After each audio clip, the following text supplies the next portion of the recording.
राम भक्त संकटमोचन, शक्ती आणि भक्तीचा प्रतीक.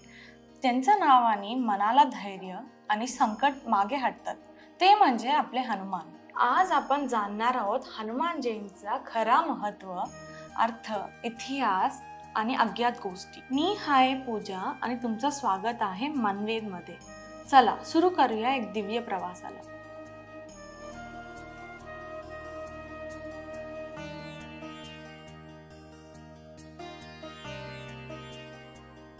हनुमान जयंती म्हणजे हनुमानचा जन्मदिवस असतो. हा दिवस फक्त जन्मदिवस नाही, शक्ती आणि नम्रतेचा दिवस असतो. ही जयंती चैत्र महिन्यातील पौर्णिमाला येते. या वर्षी 12 एप्रिल 2025 ला आली. पण काही ठिकाणी दुसऱ्यांदा पण हनुमान जयंती साजरी केली जाते. त्याचा विषय आपण थोड्या वेळात बोलू. आपण हनुमान जयंती साजरा करतो, पण हनुमानचा नेमका का बरं जन्म झाला, त्यांचे आई वडील वायुदेवासोबत काय संबंध होते, एक अशी श्रद्धा भक्तिपूर्व कथा आज ऐकूया. हनुमानाचा जन्म. हनुमानजींची माता अंजनी एक अप्सरा होती. ती शापेमुळे पृथ्वीवर आले होते.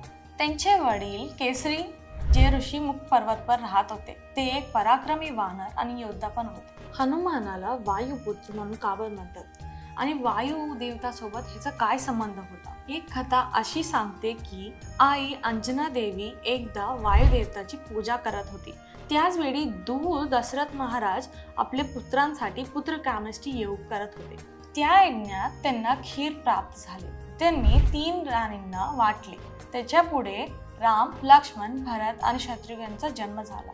कथा इथंच थांबत नाही. त्या पवित्र खीरला एक बुळ्यासारख्या पक्ष्यांनी उचलून वनात खाली पाडले, जिथे अंजना देवी तपश्चर्या करत होती. वायुदेवाने अलगद उचलून ते खीर अंजना देवीच्या हातात ठेवले.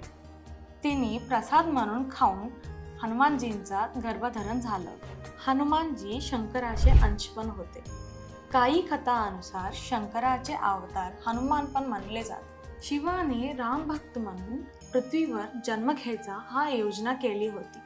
म्हणून आज पण राम भक्त म्हणून हनुमान पृथ्वीवर सर्वोच्च राम भक्ती म्हणून प्रतीक मानले जातात. हनुमान या नावामागे रहस्य काय आहे?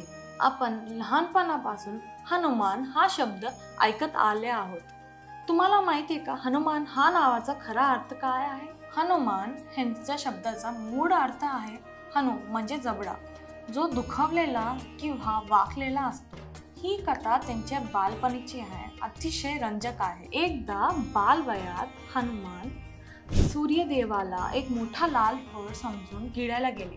त्यावेळी इंद्रदेव घाबरून त्यांच्या वज्रशस्त्राने हनु म्हणजे जबड्यावर प्रहार केला होता. जर सूर्यदेवाला गिळलं तर सृष्टी पूर्ण अंधकारात पडून जाईल, म्हणून ते हनुवर त्यांनी प्रहार केला आणि त्यानंतर त्याच्यामुळे त्यांना हनुमान म्हणून नाव पडलं. हनुमान म्हणजे त्यांचा जबडा वेगळ्या रचनेचा असतो. हनुमान जयंती 2दा का बरं साजरी केली जाते?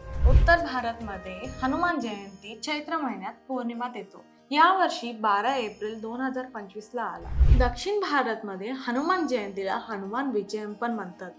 ही मार्गशीर्ष मासात अमावास्येला येते. या वर्षी ही 25 डिसेंबर 2025 ला आली.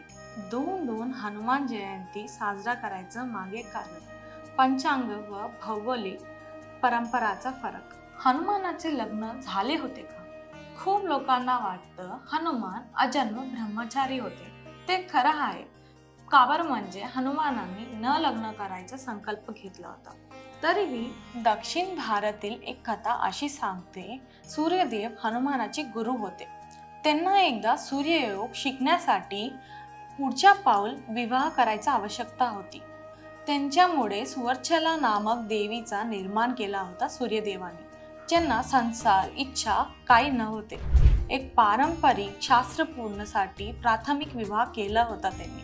पण ते खऱ्या अर्थाने आज पण ब्रह्मचारीच राहिले. त्या म्हणून आपण सगळे त्यांना ब्रह्मचारी म्हणून ओळखतो. हनुमानाचे पराक्रम आणि रामायणात थोर भूमिका. हनुमानांनी सीतेचा शोध, संजीवनी आणली आणि लंका जाळली आणि रामायणमध्ये खूप सारे पराक्रम गाजवले.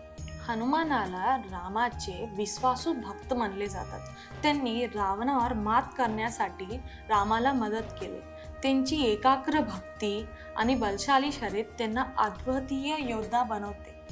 भारतमध्ये प्रसिद्ध असलेले हनुमानाचे मंदिर जाणून घेऊ. सालसर बालाजी मंदिर राजस्थानमध्ये आहे. हनुमान डोक मंदिर नेपाळमध्ये, जाको मंदिर हिमाचल प्रदेश, महावीर मंदिर पाटणा बिहार, हनुमान टोक महाराष्ट्रात, नवी मुंबईतील मारुती मंदिर महाराष्ट्रातील एक प्रसिद्ध मंदिर आहे. हे मंदिर केवळ वास्तू नसून खूप भक्तांना एक श्रद्धास्थान आहे. हनुमान केवळ एक पौराणिक पात्र नाही, आपल्याला जीवन पद्धत शिकवतात.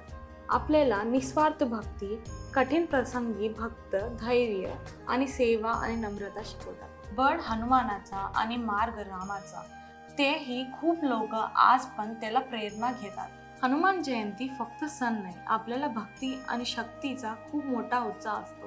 आजच्या युगात हनुमान म्हणजे संकटातून मार्ग काढतात आणि आपल्याला आत्मबल वाढवतात. तर या हनुमान जयंतीला रामाचा गजर आणि हनुमान चालीसा वाचा आणि भक्ती, भाव आणि बळ वाढवा. तुम्हाला हा व्हिडिओ आवडला असेल तर नक्की लाईक करा, शेअर करा आणि मनवेद चॅनलला सबस्क्राईब करा. सगळ्यांना हनुमान जयंतीच्या मनपूर्वक शुभेच्छा. जय श्रीराम, जय हनुमान.